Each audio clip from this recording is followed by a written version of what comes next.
We're talking about like. Are we ready to see like covered? Covered in frost, right?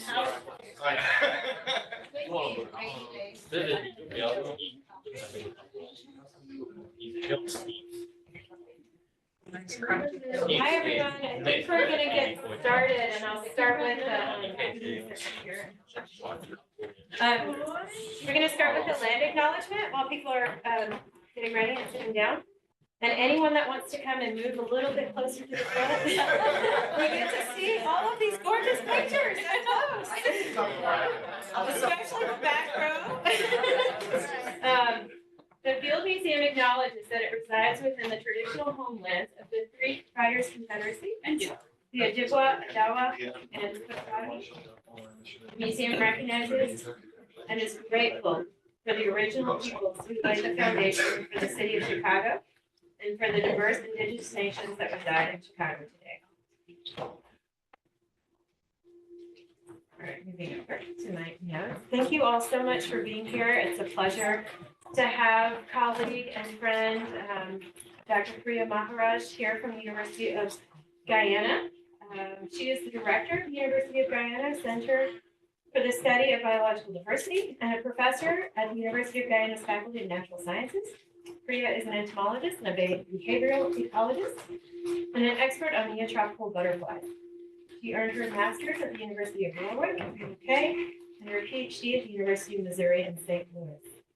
I had a little bit about the center here that I was going to mention, but I think I'm going to let you do that since you're about to talk about it. Her visit is part of a Walder Foundation grant to the Keller Science Action Center, which is advancing conservation efforts by promoting a scientific exchange of expertise between Chicago and the Guyana Shield. Her visit has included a lot of diverse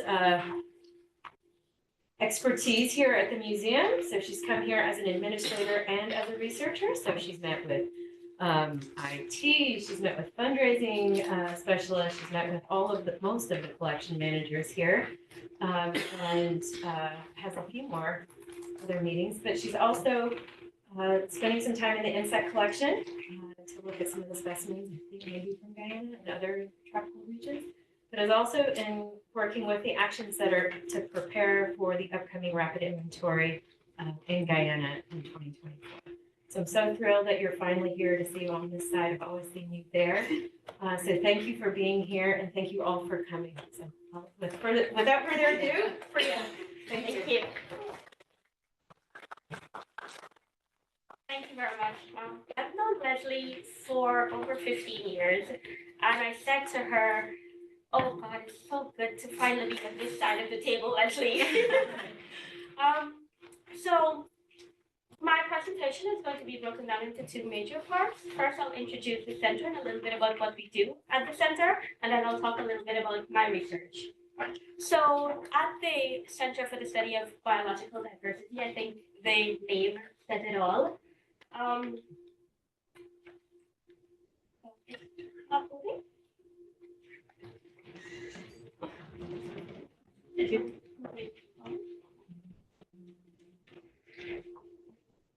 It's true, it's not moving forward.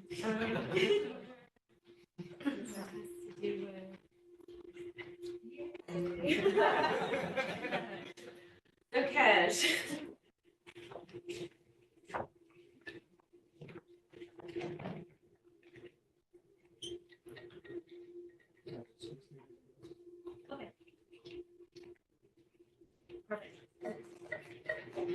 So just a little bit, so I can set the stage for the Biodiversity Center and what we do there. So Guyana is known as the land of giants. And why do we call it the land of giants? We have everything from the black caiman.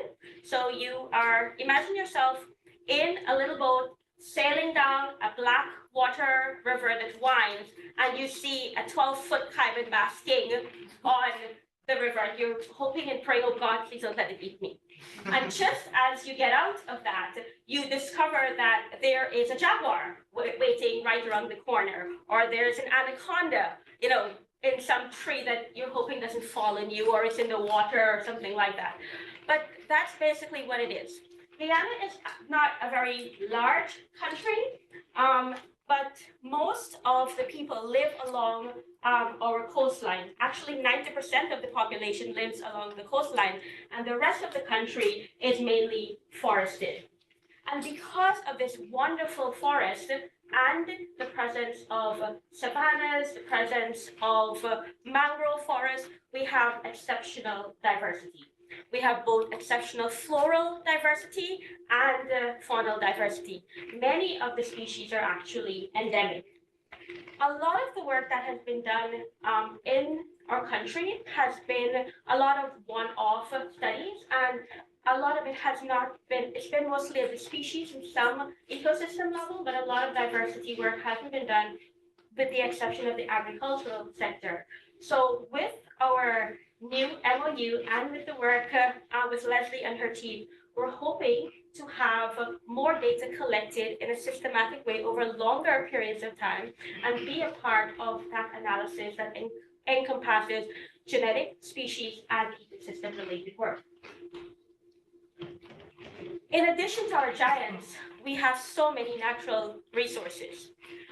We have our forest, but in addition to that, we have our sugarcane plantations, we have rice, gold, bauxite, we even have diamonds, and these have been the major contributors to our GDP. We are an English-speaking country, and it's actually very rare to find a Guyanese because we're actually less than 1 million people. And we were one of the poorest countries within South America and even the world for a very, very long time. And then came the oil. In 2015, we had our first major offshore discovery. And by 2021, we were exporting over 100,000 barrels per day. And it's now, production has been ramped up to over 300,000 barrels per day.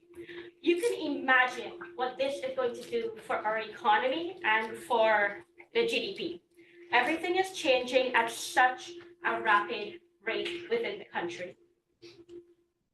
Which brings us to the Biodiversity Center. At the Biodiversity Center, we have 3 main functions. We first help to document and we support the documentation of our biodiversity, so we know what's there. We help to educate the wider world, so our students, we have students coming in from high schools, and we have researchers, both local and international researchers about Guyana's biodiversity, and we promote conservation at all levels. We may work with the government and non-governmental agencies to promote this work, or we will work with agencies such as the Field Museum and be a part of the studies that's done within our country.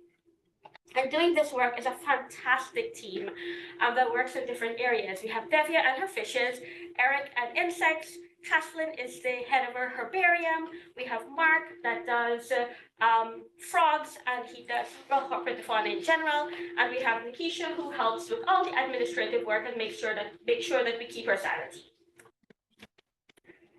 We don't do this work alone. We have local partners. For the government, we work directly with the Guyana EPA and the Wildlife Conservation Commission.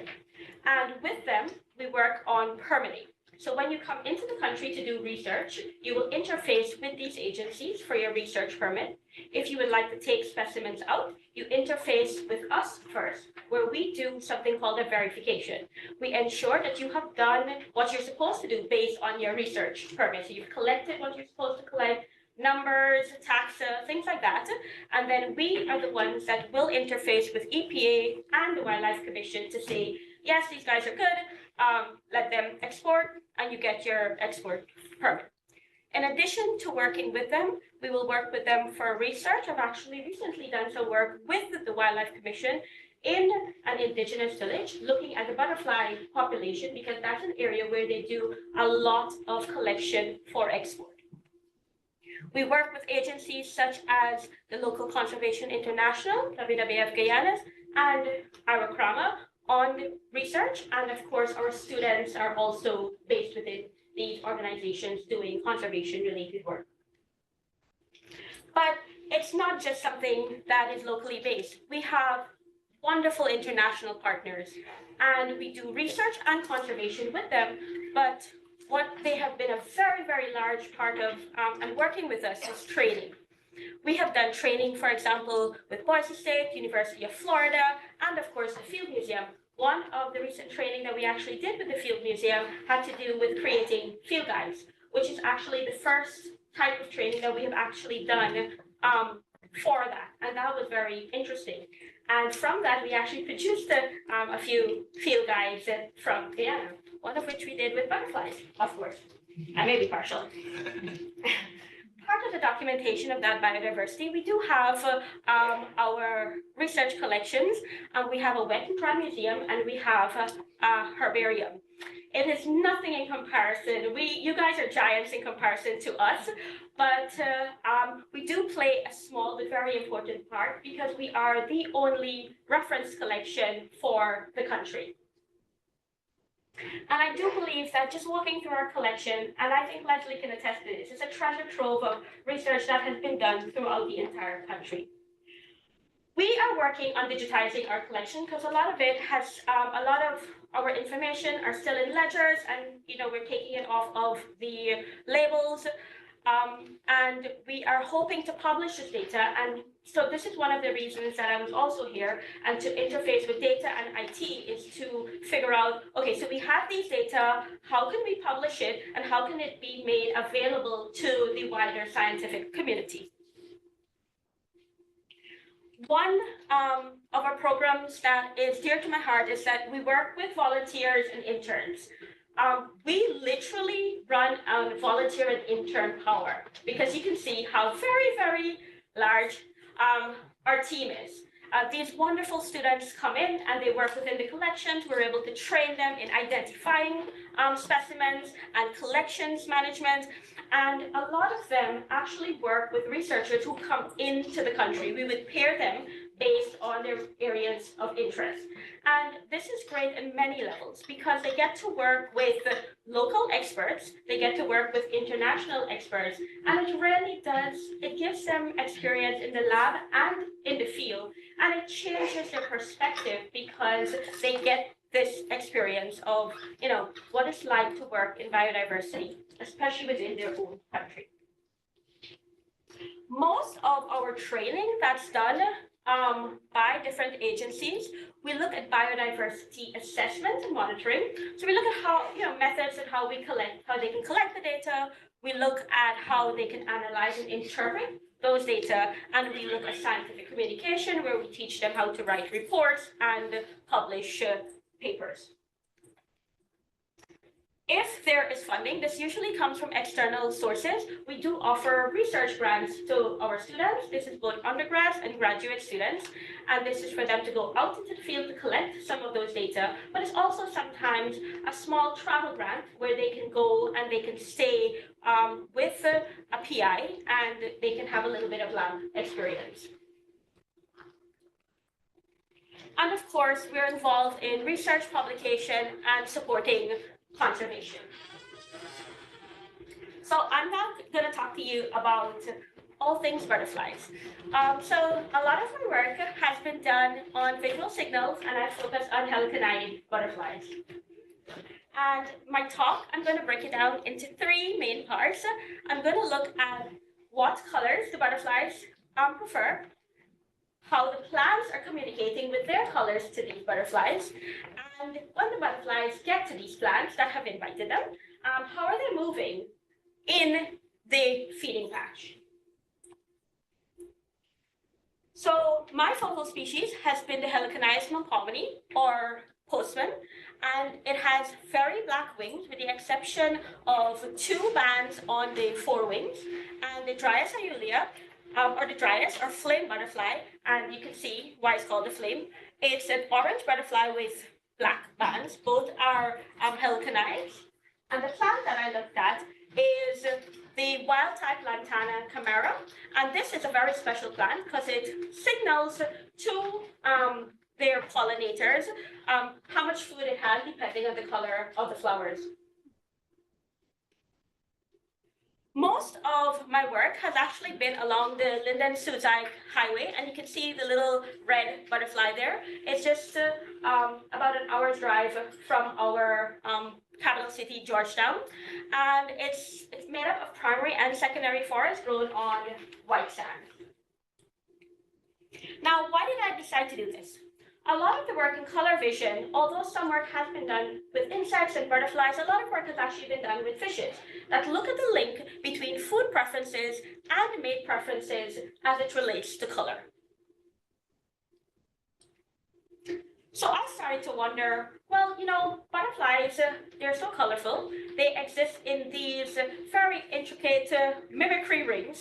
You know, there's so much color involved in their world, as not just with what they look like, but with their food. So maybe there's a link there. And this is what I wanted to explore. So I wanted to look at if the pre-existing bias for feeding would extend to mate choice. And I would have collected butterfly specimens. I would have collected food within their environment that they're feeding on and food that they were not feeding on. And I would have measured the spectral reflectance of their environment. I would have modeled what this looks like. And what I found was actually quite interesting. I actually found that there was an overlap when you look at the wing color and the feeding plans for the Dryas Julia. And interestingly enough, we also found that for the Melpomene, where we saw an overlap of the wing colors and the feeding plants, and we saw a separation of the non-feeding plants. So there had to be something there. We did a few other experiments that looked at how this preference may have changed, are there different lighting conditions, and things like that. And what we found, again, with these different experiments, were that the butterflies with experience, so these were butterflies that were found in nature, were preferring plants that are similar in color to their wings. Very interestingly enough, though, when we actually looked at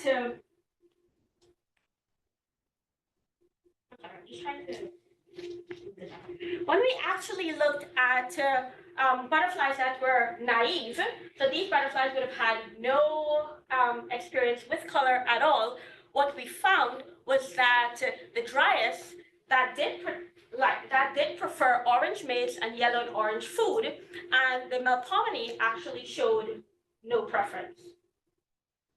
But when we were looking at the butterflies in nature, they were showing preference, which means that they were learning that preference. Oops.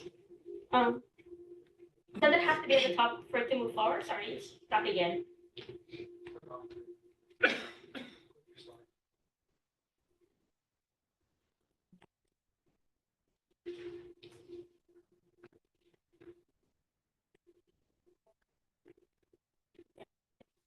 Again.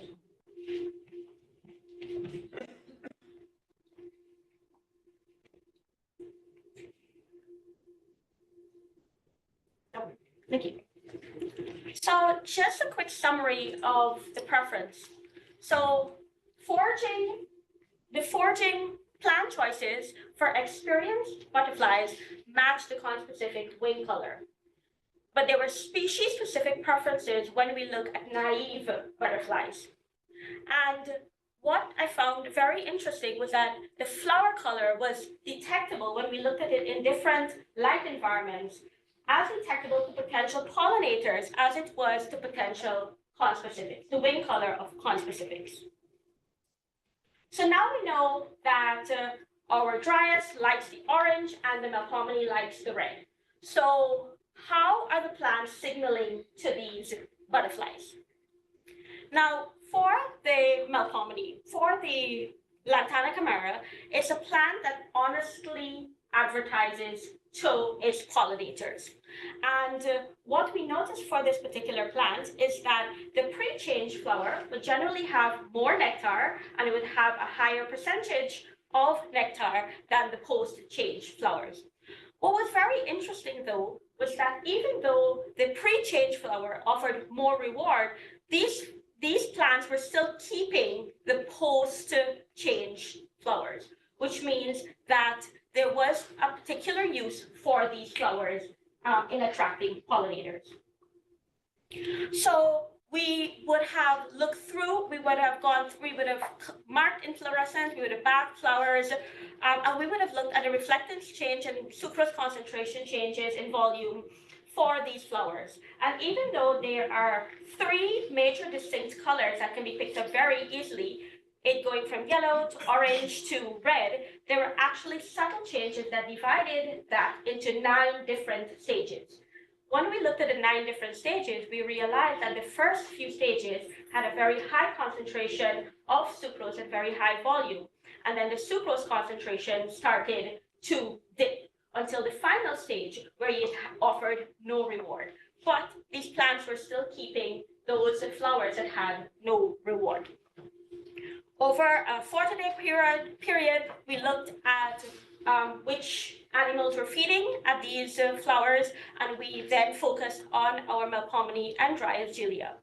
What we did is that we also manipulated these flowers to offer where they were similar size but differing reward, and where they were different size and nectar. So we would have had larger flowers with more rewarding, larger umbels with more rewarding flowers, and smaller umbels with less rewarding flowers. We found that there were quite a few pollinator species for this particular plant, but most of the pollinators for this plant were the butterflies. And all of the pollinators together were preferring all colors and yellow only inflorescence. Now, when we actually look at the treatments, we see that with the large mix, which had yellow, orange, and red flowers, compared to the large red, compared to the small yellow, we saw that the Dryas Julia, which is the white bars, preferred the large mixed flowers and the small yellow flowers, whereas the Melpomene liked the large mixed flowers, and in addition to that, they also liked the large red flowers. So remember, the Dryas Julia would be the one that prefers more orange and yellows, and we see the Melpomenes preferring orange and reds. When we manipulated these flowers a little bit more, and we looked at the visits to these flowers, what we saw again is that we saw the Dryas, which are the white bars, they preferred the control plants, and they also preferred the yellow and orange plants.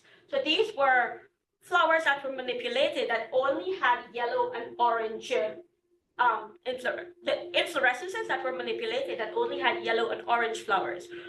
Whereas we see with our Melpomene, they were actually visiting the all red inflorescences, and they were visiting the control and the inflorescence that had 25% red, 25% yellow, and 25% yellow, 25% orange, and 50% red. So again, the Melpomene were favoring the red inflorescences. So just to sum it all up, the pre-change flowers had higher quality of sucrose than the post-change flower.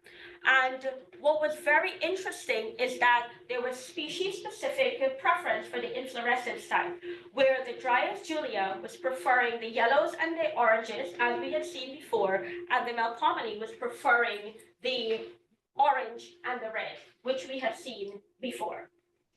One thing that we did find that was very interesting is that these inflorescences acted as multicolored advertising billboards. And this is why they were keeping the flowers that had no reward, because it was helping to draw the pollinators into the feeding patch. And then the flowers that had the reward was keeping them there to visit multiple inflorescences on that plant and plants nearby. So we know what colors they like. We know what the plant is doing, drawing them in with that billboard effect. So what did they do when they're actually at the plants? And when we look at movement patterns, we couldn't just look at the butterflies themselves, because there were other pollinators, and there were these very interesting hummingbirds that would defend plants to the death, because, you know, they're territorial and they just have the plants that they must have them. They're like the Sheldons of the pollinator world. This is my spot. And that's exactly what they were doing. So what we did is that we selected plants, and within this feeding patch, we had hummingbird defended areas, and we had areas that were fed on by the different butterflies. We looked at the size of the plants. We were able to ascertain how much reward they were offering by the number of inflorescences. We looked at the timing and sequence of the plants that were visited. We looked at the timing between departures and reappearances of the feeding patch. And we actually looked at the feeding bouts and interactions with the hummingbirds. And what we found was actually quite interesting. Within the hummingbird-related patch, there were very few butterfly visits, and that's expected because the hummingbirds are very aggressive. They would literally beat the butterflies off. We did find something that was quite interesting, where there was resource partitioning, both temporally and spatially. So the butterflies were preferring certain sections of the farm to feed in, and they were trying to avoid where the hummingbird actually was. We actually created a model that described the feeding patterns of the butterflies and the hummingbirds.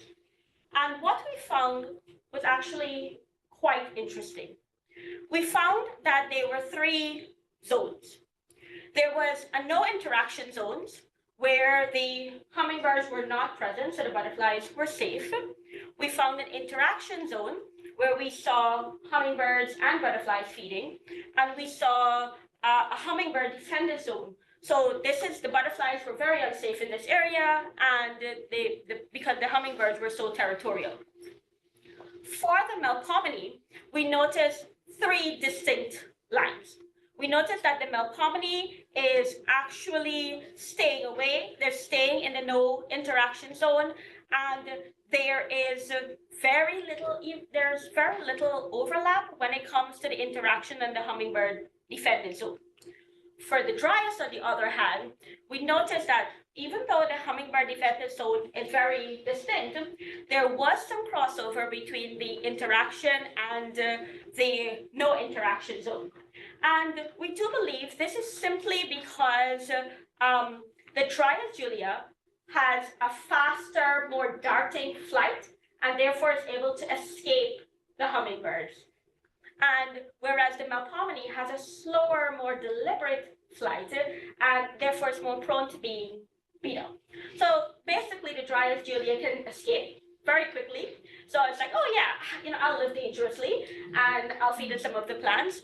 And the Melpomene is like, no, I don't think I can do this. I think I'll just stay away. What was very interesting is that because the Melpomene had these distinct zones, they actually had very interesting ways in which they altered their feeding habits when you took away some of the resources. So we altered the availability of some of these resources. The Melpomene was able to increase the number of visits to plants within one feeding bout. They were also able to increase the time spent on a plant. In addition to that, they were also able to increase number of visits, so they visited more flowers, and then they decreased the time spent in the flowers, so they were out of there much quickly before anybody came in. Whereas the Dryas Julia, when you altered their resources, they were able to increase number of visits and decrease the time. And that was the only change that they actually made, where we see the Melpomene actually being able to adapt in multiple ways to changing resources. And again, that is because of their flight, and it's because of them actually staying away from the hummingbird defended zone. So I talked a little bit about the feeding, the foraging tactics that they would have exhibited. One of the things that we found that was very interesting is that when you took their food away, the butterflies, they exhibited a behavior called a holdover behavior. So they would still go back to that source, even though it wasn't available, quite a few times before moving on and looking for a new source. when you made that food available again, they would incorporate these new feeding sources and the old ones in their now new feeding repertoire. So the movement pattern by the butterflies were always minimized by interplant flight distance. We know when it comes to feeding or any activity, there always has to be this optimal level where you think about your investments of energy, being open to predators and actually getting the reward of food. And the foraging patterns, they differed by species and they were definitely modified by the presence of these hummingbirds. In addition to doing the butterfly work, I also work with students on different types of animal behavior. I have worked with one student that looked at biodiversity of insects, and they looked at the impacts of gold mining. We actually visited a gold mining area. We looked at areas that had been mined out at different times and how that was interacting with the insect biodiversity. And of course, we work with communities where we look at behavior of animals and how that behavior interacts with communities and their attitudes towards that behavior. So in addition to, I'm on sabbatical, so I am, I guess not really the director at this point in time, but but I'm on sabbatical, and in addition to visiting the field museum, I'm actually going to also be looking at thermoregulatory behaviors of the Anartia jatropha, or the peacock butterfly. And what I'm going to be doing for this is that I'm going to be looking at the different behaviors of the butterflies throughout different times of the day. And I have actually started to collect preliminary data where I've looked at the time blocks and I've looked at the major activities for these butterflies. And I've started to look at the thermoregulatory wing positions that they hold during different times of the day, whether it's a horizontal where the wings are just out, the V position, they have a vertical position, and of course they have a downward V position. So I'm still collecting data on these, and when I return home, that work will continue. It will continue along the Susan-Linden Highway, but because the butterfly is so common, data could be collected within Georgetown itself, and of course, even our university campus. This is just a little bit of our contact information if you need to get in contact with us for anything. If you need to, especially if you're thinking about research, we highly recommend that you contact us in addition to the EPA. And the reason for this is especially if you're hoping to export your specimens or anything, even if it's eDNA, we are the ones that will need to do that verification. So it helps for us to sort out how long the trip is going to be and when you're going to be coming out. And we have a small webpage that talks a little bit about what we do at the center. So I wanted to thank you so much for listening, and I wanted to thank the Field Museum for hosting me. When Leslie and I started to talk about this, and we've been talking about this for a while, you have expectations about what it is that you're going to see, who you're going to meet, and what you're going to learn. And I can say, without any reservations, every single thing has exceeded my expectations. I have been to your vast collection, and I stand there in awe, not just of the fact that you may have 10,000 of something, but how much care is given to the protection of these specimens. I'm from a tropical country, oh my goodness, where the electricity goes off sometimes. And I came here and I was admiring your cabinets. I've been telling everybody this cabinet story. I've been admiring your cabinets because, it speaks to the care and, the thought that goes into protecting all of these specimens. But I think of everything that has touched me here. I've been to large collections before in different parts of the world. I think what has touched me here, even more than your cabinets and your collections, is the people. I want to thank all of you. You have made me feel so welcome here. I got lost a few times and people have rescued me, and that was part of it. But in addition to that, taking me through the collections, explaining to me what you do here, and it wasn't just, oh, I have this, I have this, I have this. It was about where was it collected from, what we're doing with that country, what are the stories behind each of those collections. And for me, that means a lot because it means that you are not just caring for what you can come in and take out of the country. It means that you are giving special attention to the people and the community and the environment of that country. And as a scientist and an administrator, but mostly as a Guyanese, I will be continuing a lot of work, with the Action Center and Leslie and her team. That means a lot to me. And I think that for everything that I will, take away from here, in addition to just the awesomeness that is the Field Museum, I think I will take away, the talks and the little relationships that we've started to foster.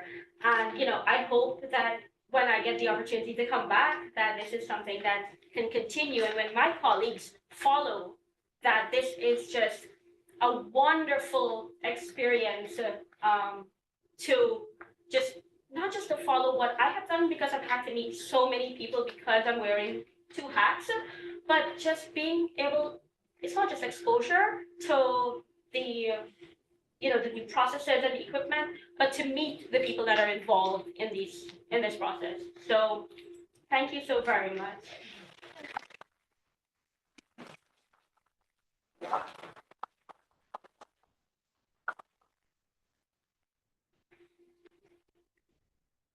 Thank you, Priya.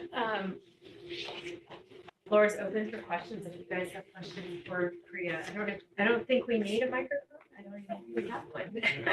Matt is saying no. Okay, go ahead. Well, the great presentation, Thank you. and what got my attention was lantanas actually, because we have those in our garden, Yeah. and they really do attract butterflies. They aren't your butterflies. So my question is, do all butterflies have this whole draw to similar colors? So it depends on the family that you're looking at. They do have preferences for certain colors. But in addition to that, butterflies are able to learn. So it may very well be that that may not be their innate preference for that color, but they've learned that your particular plant offers a very good reward. So they are now going to include that in the repertoire. Like evolving conditioning, Pavlov's butterfly. Yeah, basically they're like, oh, you should check this one out, and it's gonna give you, some really good sucrose. Yeah, basically. That explains my swallowtails then, thank you. Yeah. Thank you. Yeah. Yeah, still on the butterflies, if I remember well, heliconiums, they also eat pollen, They right? do. Yeah, so how do pollen rewards get into this picture? Are the plants, do they have nectar at the same time they have pollen, or do the different flowering stages have a different amount, or like when is pollen available? So they do have pollen when the nectar is available. I didn't look at the specific relationship in terms of the quantity and quality of the pollen that's available during different stages and when does that change. But that is something that we can look into when we're doing research together. But yeah, no, that is actually something that I know that it's available, but I didn't look at specifically how much. And actually a related question, so do dryads also eat pollen, or do all, or is it, because I remember like a heliconius researcher Yeah, telling me that heliconius. They special do. because- yeah, because they eat pollen. So yeah, most members of the group do. Okay, Yeah. yeah. Yes. Thanks for a great presentation, and I have a question actually about one slide that you passed really quickly on your work on wildlife humans interactions. Yeah. And I But would then- like to understand a little bit more about that work and Okay. specifically your thoughts about related to that work on conservation recommendations Yeah. or like your experience on that part of more conservation oriented. Yeah. So just a little synopsis of the work that was done. That was actually led by one of my students. what she did is that we noticed that black caimans were found within most stretches of the Rupununi. And there are many villages that are actually situated very close to the water, and therefore there were many interactions with humans and the black caimans. A lot of those interactions were based on the persons setting up their fishing nets and leaving them over, and then the black caiman would feed on the fishes. So there was a lot of negative attitudes towards black caimans that would eat the fishes or that would destroy the nets, or where they felt threatened because they were using the water not just for food, but to wash, and they would have children there and things like that. But very interestingly enough, we found that those attitudes changed depending on what it was that the village was focused on. So if the village was focused on tourism, they didn't have such an adverse reaction or just such an adverse negative attitude towards these black caimans, because they were a part of the biodiversity that was involved in their actual tourism package. What I found, and I thought was very, very interesting, and I've always thought this, and I think this research just solidifies this, is that when we're doing research, a lot of times we come with our own ideas as scientists of what we think we should collect data on and what we think we should study. It happens all the time. I find what is even more useful than having just your own ideas and your own scientific facts is sitting with the actual village and finding out what are their priorities. Many of these villages now have titled lands within our country, and they have village plans, and if they don't have a complete one, they're developing one. And they have fantastic ideas of what it is they would like to do with their land, whether there was mining in the area and what they want to do with the areas that are now mined out, whether it's tourism that they're focusing on, and how they would like to focus on that tourism. And they are, because they know and understand their land and what is present there so well, it really helps to integrate them and their ideas in the planning stages as you develop your proposal before you even go into the areas to collect.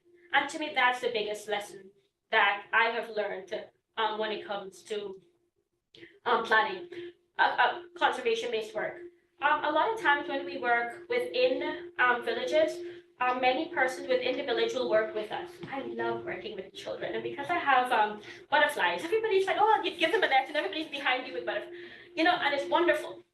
But it does add a layer of complexity, and it does add, a little bit more work to come in at the beginning and sit with the village, especially the village council, and talk to them about what's important to them. And then in addition to that, incorporate them as you do your research. And I think that is some of truly the most meaningful type of interactions that you can have.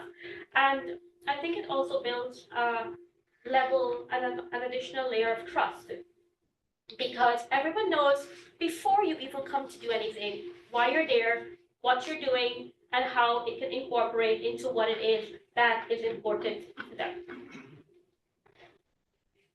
Yeah, thank you. Thank you. Yes. So I've got a question about museum administration. I'm always fascinated when I see museums in university settings. Yes. So how do you report to people in the university, and what do you think about that? Oh my goodness. So our department, it's now a department, it falls within faculty, it's the Faculty of Natural Sciences. And so I report directly to our dean, and then from there, we go to, there's very British DVCs, which are the deputy vice chancellors, and then the vice chancellors. And that's how the reporting generally goes. Our reporting differs depending on the source of funding, whether it's external funding whether it's a grant versus a donation, whether it's government-related funds. So all of those play into who I report to, how often I report, and the types of reports that I produce. And I think that's why it was actually fantastic for me and my experience here to meet with administrators, because I was able to say, this is what I'm doing. Am I on the right track for growth? Is there a more efficient way to do this? And I've actually been able to get answers for that from the finance team. I've actually been able, the meeting with the IT team has been fantastic because they are going to guide me as we get our data together and being able to publish that. But they have also given me very simple solution that honestly I didn't even think about. And I'll give you an example. So I'm managing all these different budgets and I have them in Excel and I have the reports separate in Word documents. And they're like, oh, we use Access and we have the budgets and we have the reports right there. I'm like, oh, when they said Access, I thought it was like some super, weird thing that I never heard of that is so complicated. And I'm like, Access, like Microsoft? And they're like, yeah, and they're like, it's very, and I never thought of that. And I think for me, that's one of the things that I love being here because there was a lot of things that I never thought of. I actually never thought that that is a way things can be done. And coming here, like I've actually seen it. And I've actually, heard people talk about it, this works, this doesn't work. If you're working and you don't have funding, this is something that you can use. And that was actually very, very helpful to me as an administrator because because we're so small, we have a saying in Guyana, we're chief cook and bottle washer. We do everything. Like we're setting up a barcoding lab. I do all the ordering. I literally go with my car to collect stuff from the stores to bring it over. I do all the budgets. I do all the technical reports and things like that. Don't get me wrong, I have a fantastic team, but sometimes it gets so overwhelming. So coming here and sitting here, with people who do it, I'm a little bit jealous, I would say. But I'm highly appreciative of all of the little tidbits that people were able to give me. Just walking through the collection, there is, the way you guys store naphthalene in your dry collection, the box with a little hole is in the bag, and then there's a little hole cut out of it. Because you're able to distribute the naphthalene, which is volatile, within your entire collection without wasting the naphthalene, so it's more cost effective. So it's little things like that. And I don't know if I answered your question, but that's usually how it goes. It's I personally love being in a university, and the reason being is because many of the people, anybody that I can rope, and I think people who met me has realized this about me, anybody I can rope into working with me, I do. So because there's so many, there's the Department of Biology, there's Environmental Sciences, there's Agriculture, they're literally right around me. These are people that I could just go to their office and say, we have this project, we have the people that can do fish and insects. I need somebody who can do archaeological work. And this is how we work with other departments. Or I will say, we're going, and the area that we're working in, it has,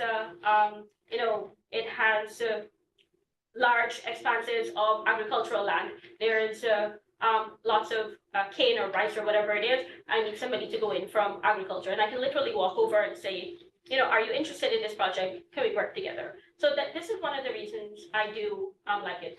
But the natural resource management group within the country is so small. I think everybody knows everyone. So, but there are always these difficulties sometimes because you don't exist as an institution of your own. You're under an umbrella and there's so many things that you have to do. But for us, it's been very, very beneficial. So, thank you. You asked an administrator question. I'm like, oh. Yeah. Yes. I'm interested about this recent economic development Yes. and how this has affect your demand for keeping because Guyana is famous, it's of America for the huge forest still Yes. basically intact. Yeah. So have you seen increasing pressure to, I don't know, to increase the development and the urbanization, how this recent development has affected or is pressure to affect the Yeah, so with the influx of the oil money, there has been lots of development. So in terms of our infrastructure, so lots of roads, new roads being developed within the actual capital. Most of the work is being done there, but it's also extending outside of the capital. So that's where most of the work is being done, which is on the coast where we have most of the persons. A lot of work has not as yet started within the hinterlands where we have most of our forested areas. With a growing economy, we also have a growing population. We actually have an influx of persons coming in from other countries, whether it's oil-related countries like Trinidad. Of course, we have lots of Americans coming in. We also have quite a few persons from Venezuela and things like that coming in to the country. So I do see development moving further away from our capital city and away from the coast, and for development, they will be clearing of areas, just for roads and for houses and things like that. At this point in time, that has been started on a large scale. It's mainly the capital city that we're seeing a lot of changes in. But with what I do like is that with the government past and previous part of their